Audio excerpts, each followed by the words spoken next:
Well, it's raining here. Grammy Award nominated songwriter, multi-purpose platinum winner Camila Cabello is set to perform at the UEFA Champions League final in Stade de France. The announcement has been made by UEFA Champions League today that Pepsi will present the match.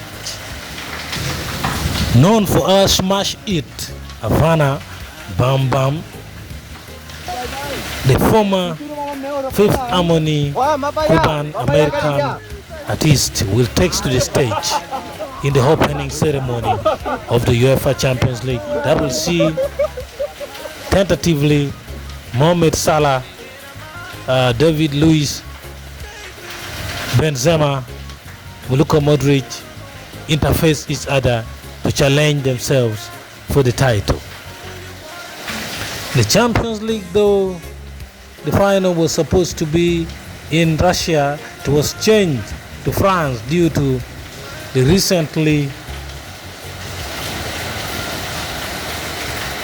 unprovoked attack by Russia on Ukraine.